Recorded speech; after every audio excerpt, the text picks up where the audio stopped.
Your interest in RamMohun originated with your move to Bristol and your interest in multicultural You asked me that question yesterday, and I couldn't remember the answer, but I've now remembered it. When I was in... Oh, goodness, what's he doing? Sorry, if it wasn't right. He was literally whistling past my ear. Yeah, it's very dangerous. Yes. When I was teaching in India, there was an Englishman who was the head of the school, the Cathedral Boys, no, it was a joint school by that time, Cathedral and John Connon schools. And he was a historian like me, and we worked together on various projects for the school.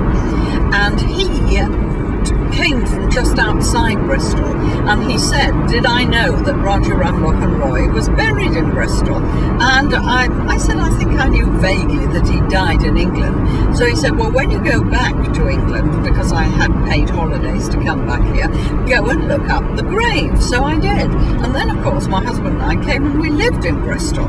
And once I really got acquainted with Arness Vale and the grave itself, I started doing a bit of local history, finding out how the carpenters lived, where they lived, what RamMohun was doing here, what Stapleton was like in his day, and it just sort of mushroomed and developed. And my whole history went ahead. I really got the bit between my teeth, and I thought this was, you know, we ought to do something further than this. So I suggested to various people in the council that we ought to have a statue. So then I started wondering how on earth were we going to pay £100,000 odd for a statue. And I'm not very good at collecting money. So I went to the Indian High Commissioner, who came to Bristol many, many times, and it helped my cause that he's a barrister with my brother-in-law in Delhi. They're both actually members of Parliament at the moment. My brother-in-law is one of the law lords in the Raj Sabha, and his name is? Fully Nariman. He's just a major lawyer in India. But they were in the same chambers together, you see, in New Delhi. So when Singhvi arrived here and said he was a lawyer in Delhi, I naturally asked the leading Indian question, do you know my brother-in-law? And he nearly fell apart. He'd never heard of us. He knows Fully very well indeed. So in memory of that, he became there. Very active. Further and further, the council said yes, they would help, and at that point the Hindu temple, or at least one person in it, said he would collect the money, and I looked at him and I thought, well, you never will, and of course he didn't. So I then turned with one or two other people to the High Commissioner, and he got his brother, who is a businessman and in Calcutta, to pass the hat around, and that's how it was actually paid for. So then the next thing was Niranjan Pradhan was sent over here Niranjan Pradhan produced a bust which was paid for by Jyoti Basu and sent to Bristol. So I wrote a very nice letter to Jyoti Basu and said, thank you very much, it's in our town hall, I'm immensely proud of it, and it's standing for multicultural relations in this multicultural city of ours. Anyway, it rang a bell with him because he was very pleased with this sort of, well, I mean, it's what I was working in at the time. I was fully employed in multicultural arrangements. So to my surprise, the Indian High Commissioner came back to me and said, would I like Niranjan to make the statue? I said, I'd love him to make the statue, but I'd like to meet the man. So we flew Niranjan Pradhan over here. The City Council paid for it, and he duly appeared with his wife, first of all. He came a second time with his son too. And we wined and dined and hosted him around the place. He was a very nice man, I really liked him. And he looked at the area of College Green and he said, you need this kind of statue. And I took him up to see the great portrait and I said, that's what I would really like. So he said, yes, I could make a really good statue out of that. And so he did.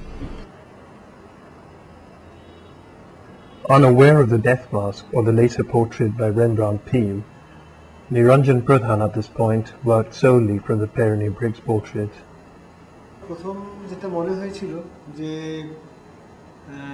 একটা বাইরে একটা মূর্তি যাবে এবং রামমোহনের মূর্তি করতে হবে যার কোনো সঠিক ফটোগ্রাফ নেই, অথচ একটি মাত্র ছবি হচ্ছে ওনার অবলম্ব, তাও ইংল্যান্ডের একজন ভদ্রলোকের আঁকা। এই ধরনের একটা ফ্ল্যাট মূর্তি পেন্টিং থেকে মূর্তি করা খুব কষ্টসাধ্য, কারণ তার প্রোফাইল নেই। যেমন মূর্তি করতে হলে সাধারণত প্রোফাইল 3/4 বা ব্যাক ভিউ কিছু কিছু করে। আর তারপর হচ্ছে যে দেশে এই মূর্তিটা ইনস্টল হওয়ার কথা, সেখানে হচ্ছে এই পোর্ট্রেচার বা লাইভ মূর্তিগুলো অনেক ভালো ভালো কাজ রয়েছে, তাদের সমকক্ষ একটা কাজ করার এই একটা চিন্তা ভাবনা আমার কিন্তু ভয়ের ব্যাপার একটা এসে দাঁড়িয়েছিল, যে সত্যিকারে করে উঠতে পারবো তো।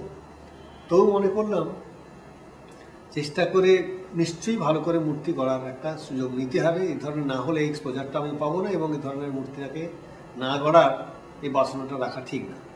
তখন আমি মোটামুটি কাজে ঝাঁপিয়ে পড়লাম এবং ওনাদের কাছে আমি সেটা অ্যাপিল করলাম যে এই ধরনের মূর্তি গড়তে পারি আমি, তবে আপনাদের যে জায়গাটায় বসবে তার সারাউন্ডিংসের জিনিস ছবি ফটোগ্রাফ কিছু পাঠাতে হবে।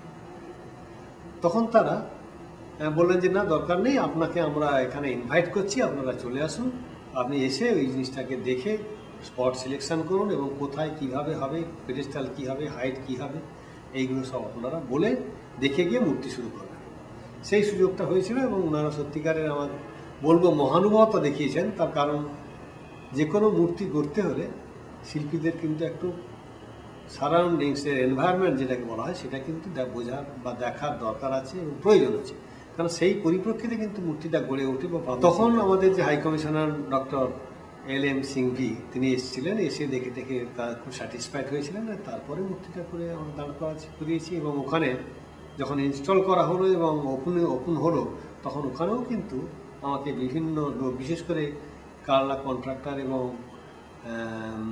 ওখানকার যে আমাদের হাই কমিশনার এবং ওখানকার যে বিদগ্ধ যারা ছিলেন এবং পৌরপিতা যারা ছিলেন, তারা কিন্তু এটা খুব অ্যাপ্রিসিয়েট করেছেন এবং ওনারা আমাকে ওনাদের শহরে ঘুরিয়ে অন্যান্য যেসব মূর্তিগুলো রয়েছে তার সঙ্গে তুলনা করে বলেছিলেন যে না, আমরা একটা ভালো মূর্তি এখানে বসাতে পেরেছি, এই জন্য আমাদের খুব ভালো লাগছে। এটুকু আমি ওখান থেকে সমাধান পেয়েছি এবং ওদের আপ্যায়ন থেকে আরম্ভ করে সমস্ত রকম সহযোগিতা কিন্তু পেয়েছি। বিশেষ করে যে ইঞ্জিনিয়ারদের আমাদের সঙ্গে যুক্ত করেছিলেন তাদের ব্যবহার অপূর্ব। আমি মনে করেছিলাম যে বোধহয় আমাদের ভারতীয় থেকে যাচ্ছি, হয়তো বা আমাদের সে ধরনের কিছু একটা সমাধান পাবো না বা হয়তো আমাকে কেমনভাবে নেবেন ওনারা, কিন্তু দেখলাম যে তা নয়। ওনারা কিন্তু খুব মহত্ব দেখিয়েছেন। শুধু তাই নয়, কিভাবে করলে ভালো হয় না হয়, এমনকি তারা রাত্রে নিয়ে গিয়ে পার্টি দিয়ে অনেকভাবে আমাকে সাহায্য করেছেন, কি করলে ভালো হয়, কোন স্পটটা ভালো, কেন বলছেন, এরকম অনেক সহযোগিতা কিন্তু ওনারা করেছেন। I'm immensely grateful to the Indian High Commissioner. So it was really LM Singhvi helping you out. Dr. Singhvi himself, yes. He produced the goods and he also had it taken over here in the diplomatic bag. And I think I told you it got lost in Heathrow Airport. How a statue that size could get lost, I can't imagine. Oh, did it really? Yeah, got lost for weeks in Heathrow Airport. Somebody must have put it in a place to keep it safe, I suppose. Anyway, we eventually found it again.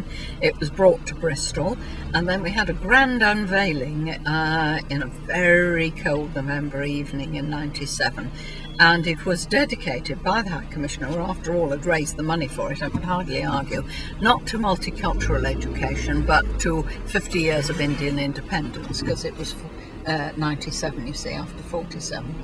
So and it was all very suitable, I suppose. There's Roger.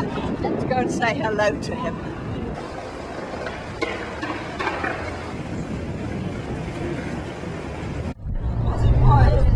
And here is the great statue of Raja RamMohun Roy. And to my delight, when we came here this afternoon, I found once again somebody had left a flower, a rose.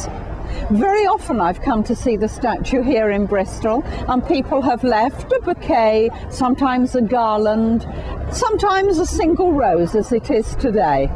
I think that is very touching and it shows how much alive the Raja is still in public perception.